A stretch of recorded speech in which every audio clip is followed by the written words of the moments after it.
Hi, it's Bruce. It's Monday, October 29th, and I'm home because I'm sitting here facing the Hudson River watching the whitecaps and the wind, and we're bracing for Hurricane Sandy. No work today, no subways. So I can catch up a little bit on, I've only seen a few shows, had a very busy time. About 3 weeks ago I was a groomsman in a big gay wedding for my best friend Glenn and his partner Gino, and that was fun. That was like a whole weekend, and so I haven't seen a lot of shows. We've had a lot of other stuff to do. However, I did see two really good things. Well, three, but one's not a theater. There's a great revival of Who's Afraid of Virginia Woolf at the Booth Theater, the Steppenwolf production. And I have a history with Virginia Woolf because when I was a toddler, actually I was a teenager, I lived in Cleveland, and you collect original cast albums, and they used to put plays on albums. And so I went and bought this 3 LP set of Who's Afraid of Virginia Woolf, the original cast. It was 3 albums. Uta Hagen, Arthur Hill, George Grizzard, and Melinda Dillon as Honey, and sat down and played that. And my mother said, "What the hell is that?" And I said, "It's Who's Afraid of Virginia Woolf." And she, all right. So I had a very good set of parents that let me sit in the basement and play that record with Martha coming in and saying, "Jesus H. Christ," from the beginning. And so I just pretty much memorized at least the first album of Who's Afraid of Virginia Woolf. I know that opening scene verbatim.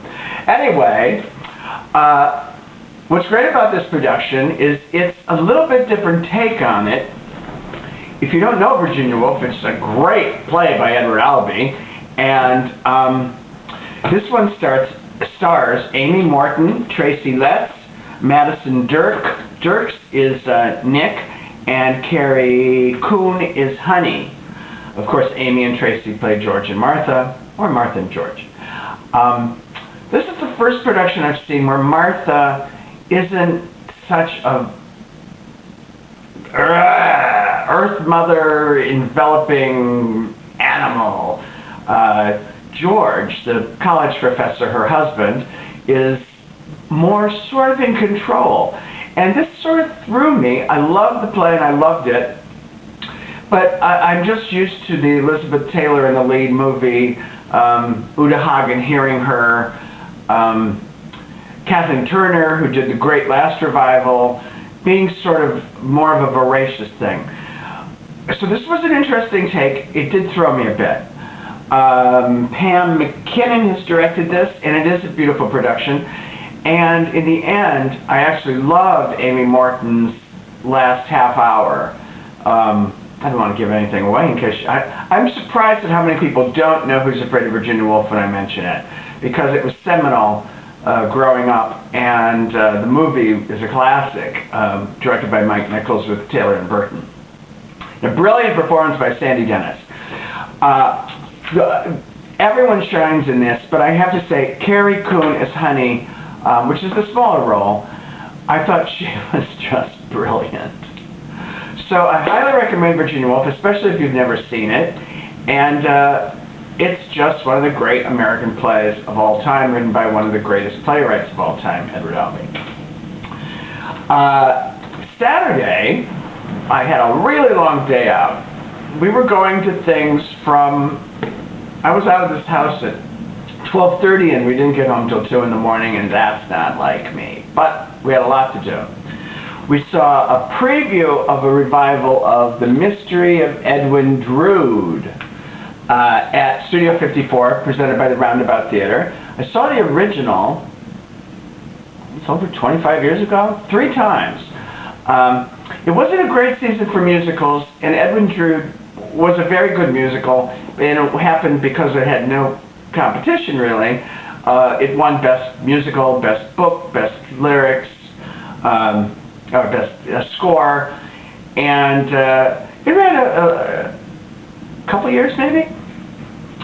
So it is an odd piece. It's framed in a music hall, and it's the music hall people are putting on The Mystery of Edwin Drood, and so it has a lot of English music hall feel, and that's really fun. The cast, of course, is stellar, and I want to say off the bat that this cast equals and in some cases surpasses the original cast. It's very well cast. We've got Stephanie J. Black, originally played by Betty Buckley in the original. Will Chase, who was the evil possessed Jasper. Greg Edelman. Cheetah Rivera, playing Princess Puffa, who was Cleo Lane in the original. Betsy Woolf.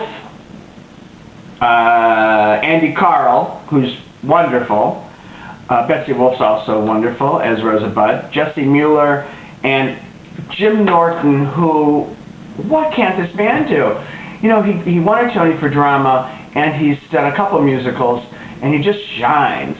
He plays the chairman, and he's so charming, and what a wonderful music hall presence he is. I think it's in his blood from being English and being of a certain age. So this was directed, if I hadn't mentioned, by Scott Ellis, and beautifully choreographed by Warren Carlyle, who did Follies last year. Warren has done wonderful work, and this is quite charming.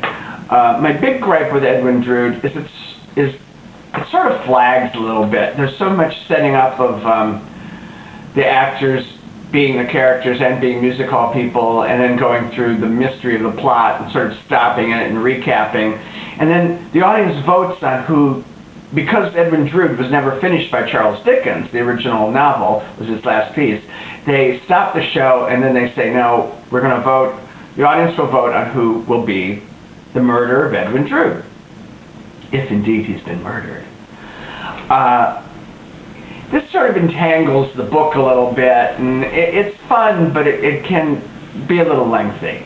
So that's my one criticism, but that's in the essential structure of Edwin Drood. The score, music, book, and lyrics are all by Rupert Holmes, and I have to say some of the songs I've always loved. To Kinsman, Moonfall, which is sung several times, Both Sides of the Coin, which is sort of a patter song for Will Chase and Jim Norton, is charming, and the beautiful duet with Betsy Wolf and Stephanie J. Black, Perfect Strangers. The music hall numbers, they're fun, but they don't stand up to some of these other ones. It opens with There You Are, and it's sufficient, it's sort of fun. But the end of the act, Off to the Races, it's like, well, that will give you the... And it's fun, but it's where I think it's weakest. It's like, okay, now we're going back to music hall, Off to the Races, which is the theater's signature song. So some people find it more amusing than I do. But on the whole, I have always admired and liked the Mystery of Edwin Drood, and this is a fine, fine revival with the help of Warren Carlyle and Scott Ellis, and as I said, this blockbuster cast. And I really have to say, some of the performances, Andy Carl, especially Greg Edelman, on certain points of acting, Will Chase, are better than the original. What can I say? It's fun. I'm glad that they got this great cast together. All right, then Saturday night we went down to Joe's Pub. Bill was directing Carly Sokoloff, who's an impressionist singer, great thing, at Joe's Pub at 11:30, and that was going to be kind of late for me to stay up. Then I found out that American Idol winner Chris Allen, he's one of my favorite American Idols, was going to be performing at 7:30 and 9:30 before Carly. So we bought tickets to Chris at 9:30, and because there were a few seats left, I got premium seats, which weren't that expensive. And it turns out we got to go to his sound check at 5 o'clock and a meet and greet, so he actually signed this to Bruce, and I got my picture taken with him, and I've always liked Chris Allen. Chris won American Idol over Adam Lambert, and many of you are mad about that. I never hear the end of it. I actually did vote for Chris Allen. I loved Adam Lambert, but Adam Lambert was going for sort of high, punky, rocky, screechy rock, and Chris was singing, his albums were going to be more intended for a more gentler southern rock. He's from Arkansas, and it's the album I would buy would be Chris Allen, so I would vote for Chris Allen. Of course, Adam Lambert has a bigger career. He's got big concerts, but I'm just glad that both, each one were so different, and I just had to vote for the person whose albums I would buy. And I don't buy Adam Lambert's albums. Anyway, we had a great time. We had a great dinner down there. Then at 9:30 we went to Chris Allen's concert and had great seats, and it was just fun. He's a real musician. And then an hour later we went back into Joe's Pub and saw the brilliant Carly Sokoloff. And if you haven't seen her, check on her website. You know, she does the YouTube video of singing all the Broadway divas. Send in the Clowns, she sings as Elaine Stritch and Carol Channing and Liza Minnelli and Bernadette Peters. She does all these voices brilliantly. So there was a nice house at the midnight. It was supposed to be the 11:30 show, but it wound up being a little after midnight because, of course, all the shows wind up running longer before her. So we had a great time on Saturday. Didn't get home till after 2. And I'm glad we had the hurricane day so I can rest up. Excuse me. All right, so great things to see. Virginia Woolf, Edwin Drood. And if Chris Allen's touring around and you want a little fun rock, he's got a new album, which is, I really love it. I love my Chris. And for you Adam Lambert fans, give a little love. You know, Adam's doing fine. The vote just swung toward Chris. I don't hear the end of it sometimes when I bring up Chris. Okay, thanks a lot.